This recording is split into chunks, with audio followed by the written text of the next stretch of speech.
মানে মাটির কাদা পানি খাওয়াইছে। আর 24 ঘন্টার মধ্যে আধারে কবজা দিয়েছে, মানে একটা কবজা 2 ঘন্টা ভাগ করে দিয়েছে। অন্য কোনো খাবার টাবার দিছে না। আপনারা ভাই ওদের ক্লাস বানাই দিয়েছে। পরে আমরা বড় কথা বড় কথা বললে সাগর বারান্দা হাওয়ার বুটা উঠাই দিছে। হাওয়ার বুটা তেতাল্লিশ জন লোক আসলাম, সুদানি ভাবলাম।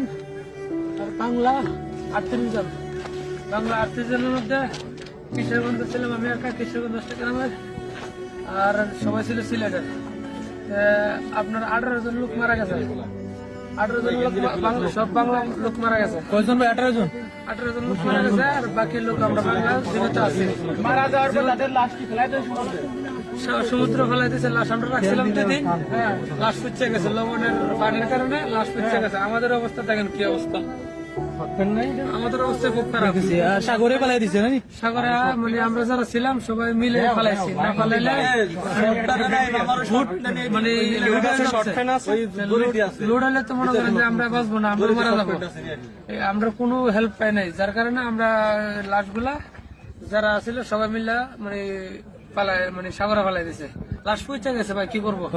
দুর্গন্ধ থাকতে পারতেছি না।